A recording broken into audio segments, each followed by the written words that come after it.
when I was president of the American Psychological Association, they tried to media train me.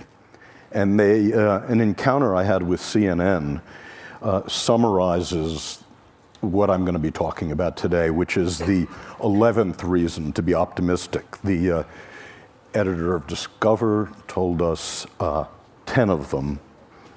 I'm going to give you the 11th. So they came to me, CNN, and they said, Professor Seligman, would you tell us about the state of psychology today? We'd like to interview you about that. And I said, great. He said, but this is CNN, so you only get a soundbite. So, well, how many words do I get? I said, well, one. Cameras rolled, and she said, Professor Seligman, what is the state of psychology today? Good. Cut. That won't do. We'd really better give you a longer soundbite. Well, how many words do I get this time? Well, you get 2. Dr. Seligman, what is the state of psychology today? Not good.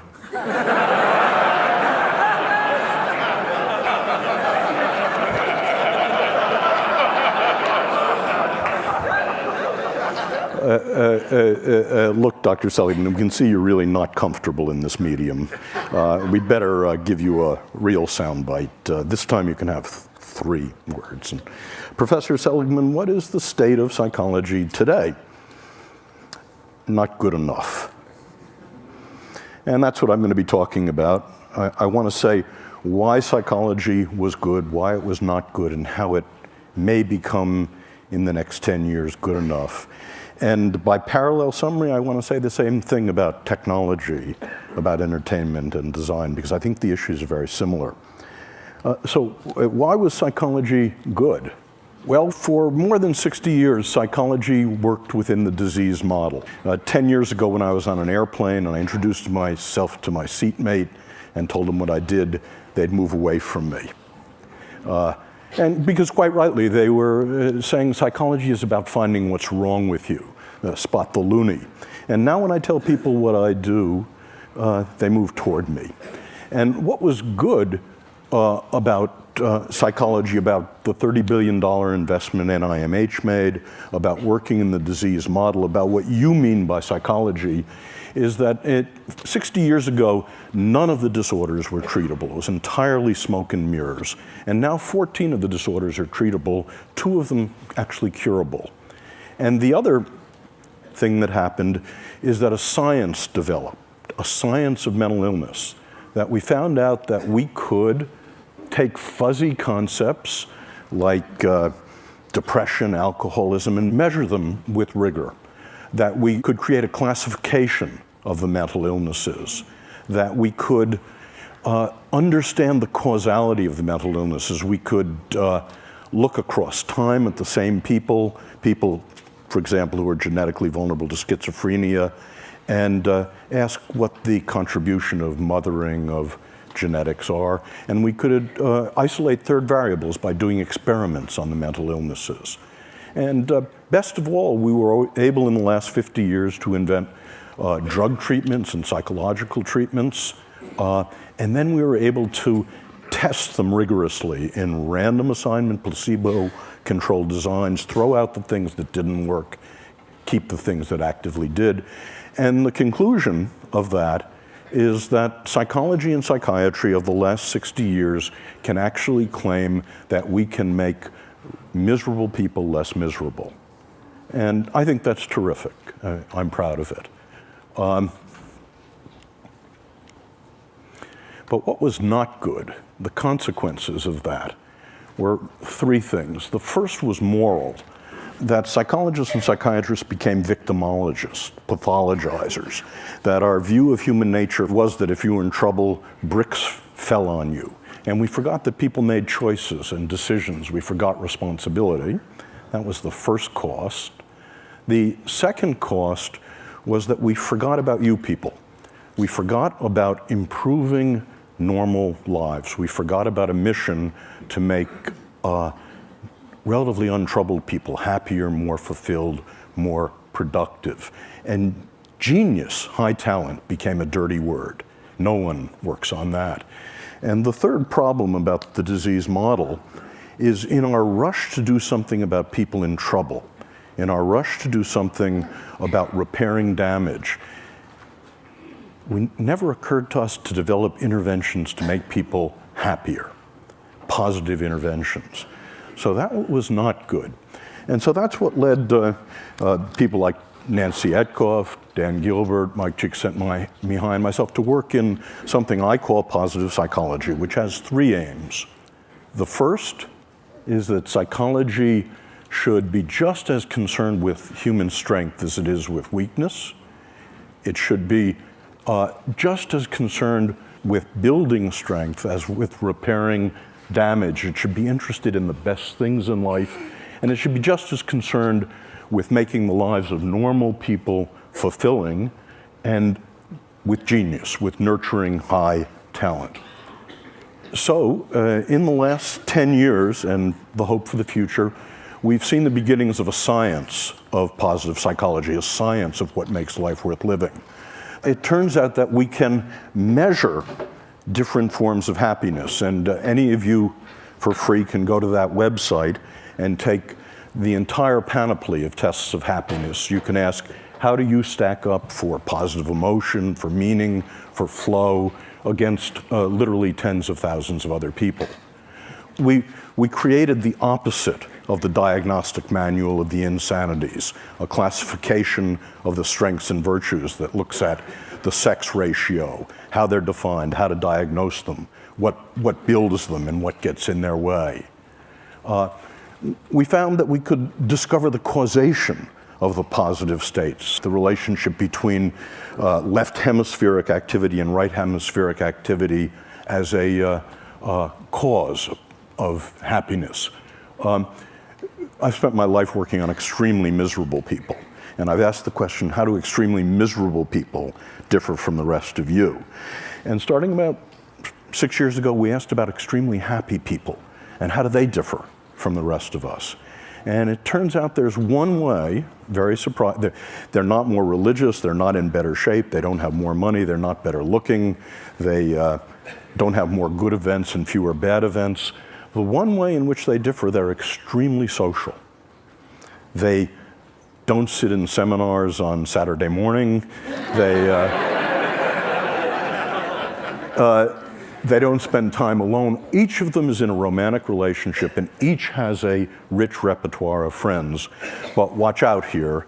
This is merely correlational data, not causal, and it's about happiness in the first Hollywood sense I'm going to talk about. Happiness of ebullience and giggling and good cheer.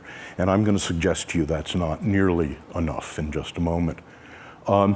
We found we could begin to look at interventions over the centuries, from the Buddha to Tony Robbins. About 120 interventions have been proposed that allegedly make people happy. And we find that we've been able to manualize many of them, and we actually carry out random assignment efficacy and effectiveness studies. That is, which ones actually make people lastingly happier. In a couple of minutes, I'll tell you about some of those results. But the upshot of this is that the mission I want psychology to have, in addition to its mission of curing the mentally ill, in addition to its mission of making miserable people less miserable, is, can psychology actually make people happier? And to ask that question, happy is not a word I use very much. We've had to break it down into what I think is askable about happy. And I believe there are three different, and I call them different because different interventions build them. It's possible to have one rather than the other. Three different happy lives. The first happy life is the pleasant life. This is a life in which you have as much positive emotion as you possibly can and the skills to amplify it. The second is a life of engagement, a life in your work, your parenting, your love, your leisure. Time stops for you. That's what Aristotle was talking about. And third, the meaningful life. So I want to say a little bit about each of those lives and what we know about them. The first life is the pleasant life. And it's simply, as best we can find it, it's having as many of the pleasures as you can, as much positive emotion as you can, and learning the skills, savoring mindfulness, that amplify them, that stretch them over time and space. But the pleasant life has three drawbacks, and it's why positive psychology is not happyology, and why it doesn't end here. The first drawback is that it turns out the pleasant life, your experience of positive emotion, is heritable, about 50% heritable, and in fact, not very modifiable. So the different tricks that Mathieu and I and others know about increasing the amount of positive emotion in your life are 15 to 20% tricks, getting more of it. Second is that positive emotion habituates. It habituates rapidly, indeed. It's all like French vanilla ice cream. The first taste is 100%. By the time you're down to the sixth taste, it's gone. And as I said, it's not particularly malleable. And this leads to the second life. And I have to tell you about my friend Len to talk about why positive psychology is more than positive emotion, more than building pleasure. In two of the three great arenas of life, by the time Len was 30, Len was enormously successful. The first arena was work. By the time he was 20, he's an options trader. By the time he was 25, he was a multimillionaire and the head of an options trading company. Second, in play, he's a national champion bridge player. And, but in the third great arena of life, love, Len is an abysmal failure.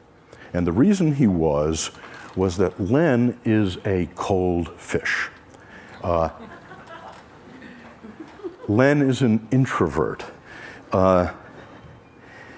American women said to Len when he dated them, "You're no fun. You don't have positive emotion. Get lost." And Len was wealthy enough to be able to afford a Park Avenue psychoanalyst who for 5 years tried to find the sexual trauma that had somehow locked positive emotion inside of him. But it turned out there wasn't any sexual trauma. It turned out that Len grew up in Long Island and he played football and watched football and played bridge. Len is in the bottom 5% of what we call positive affectivity. So the question is Len unhappy? And I want to say not. Contrary to what psychology told us about the bottom 50% of the human race in positive affectivity, I think Len is one of the happiest people I know. He's not consigned to the hell of unhappiness, and that's because Len, like most of you, is enormously capable of flow. When he walks onto the floor of the American Exchange at 9:30 in the morning, time stops for him, and it stops till the closing bell. When the first card is played, till 10 days later, the tournament is over, time stops for Len.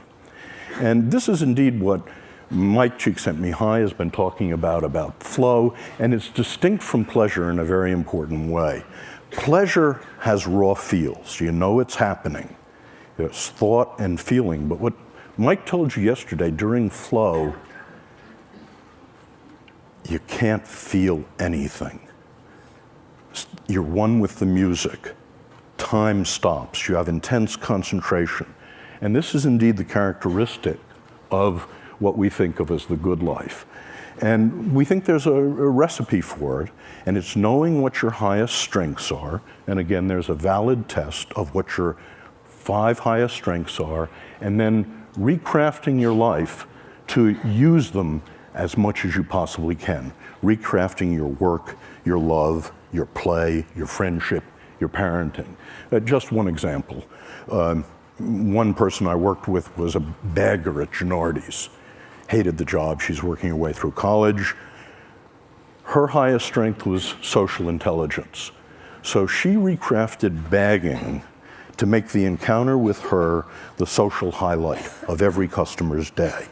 Now, obviously she failed, but what she did was to take her highest strengths and recraft work to use them as much as possible. What you get out of that is not smiliness. You don't look like Debbie Reynolds. You don't giggle a lot. What you get is more absorption. So that's the second path. The first path, positive emotion. The second path is eudaimonia and flow. And the third path is meaning. This is the most venerable of all the happinesses traditionally. And meaning in this view consists of, very parallel to eudaimonia, it consists of knowing what your highest strengths are and using them to belong to and in the service of something larger than you are. Well, I mentioned that for all three kinds of lives, the pleasant life, the good life, the meaningful life, people are now hard at work on the question, are there things that lastingly change those lives? And the answer seems to be yes, and I'll just give you some samples of it. It's being done in a rigorous manner. It's being done in the same way that we test drugs to see what really works. So we do random assignment, placebo-controlled, long-term studies of different interventions. And just to sample the kind of interventions that we find have an effect. When we teach people about the pleasant life, how to have more pleasure in your life, one of your assignments is to take the mindfulness skills, the savoring skills, and you're assigned to design a beautiful day. Next Saturday, set a day aside, design yourself a beautiful day, and use savoring and mindfulness to enhance those pleasures. And we can show in that way that the pleasant life is enhanced.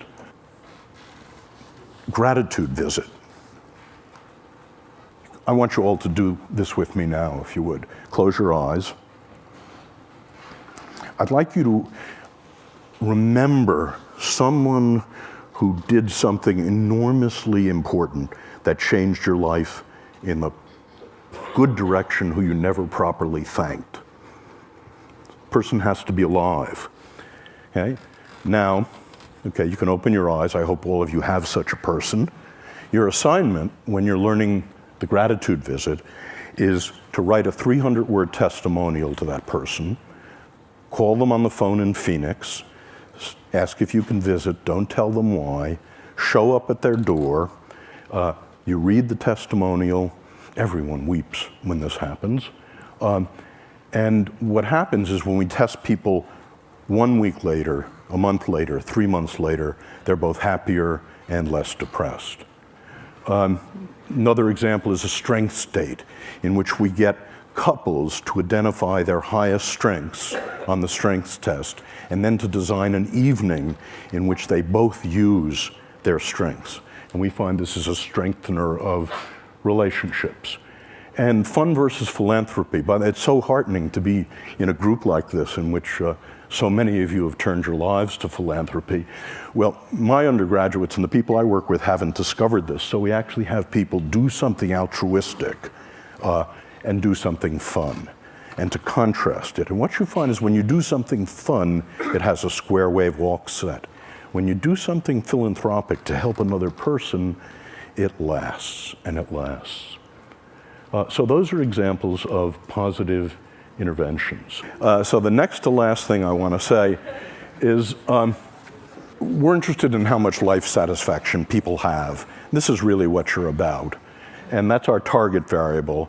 And we ask the question, as a function of the three different lives, how much life satisfaction do you get? So we ask, and we've done this in 15 replications involving thousands of people, to what extent does the pursuit of pleasure, the pursuit of positive emotion, the pleasant life, the pursuit of engagement, time stopping for you, and the pursuit of meaning contribute to life satisfaction? And our results surprised us. They were backward of what we thought. It turns out the pursuit of pleasure has almost no contribution to life satisfaction. The pursuit of meaning is the strongest, and this is the pursuit of engagement is also very strong. Where pleasure matters is if you have both engagement and you have meaning, then pleasure is the whipped cream and the cherry, which is to say the full life, the sum is greater than the parts if you've got all three. Conversely, if you have none of the three, the empty life, the sum is less than the parts. And what we're asking now is, does the very same relationship, physical health, morbidity, how long you live, and productivity follow the same relationship? That is, in a corporation, is productivity a function of positive emotion, engagement, and meaning? Is health a function of positive engagement, of pleasure, and of meaning in life? And there is reason to think the answer to both of those may well be yes. So Chris said that the last speaker had a chance to try to integrate what he heard, and so this was amazing for me. I've never been in a gathering like this. I've never seen speakers stretch beyond themselves so much, which was one of the remarkable things. But I found that the problems of psychology seem to be parallel to the problems of technology, entertainment, and design. In the following way, we all know that technology, entertainment, and design have been and can be used for destructive purposes. We also know that technology, entertainment, and design can be used to relieve misery. And by the way, the distinction between relieving misery and building happiness is extremely important. I thought when I first became a therapist 30 years ago that if I could make someone, if I was good enough to make someone not depressed, not anxious, not angry, that I'd make them happy. And I never found that. I found the best you could ever do was to get to zero, that they were empty. And it turns out the skills of happiness, the skills of the pleasant life, the skills of engagement, the skills of meaning are different from the skills of relieving misery. And so the parallel thing holds with technology, entertainment, and design, I believe. That is, it is possible for these three drivers of our world to increase happiness, to increase positive emotion, and that's typically how they've been used. But once you fractionate happiness the way I do, not just positive emotion, that's not nearly enough. There's flow in life and there's meaning in life. As Laura Lee told us, design, and I believe entertainment and technology, can be used to increase meaning engagement in life as well. So in conclusion, the 11th reason for optimism, in addition to the space elevator, is that I think with technology, entertainment, and design, we can actually increase the amount of tonnage of human happiness on the planet.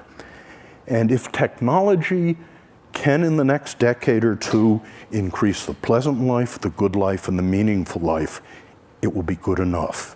If entertainment can be diverted to also increase positive emotion, meaning, eudaimonia, it will be good enough. And if design can increase positive emotion, eudaimonia, and flow, and meaning, what we're all doing together will become good enough. Thank you.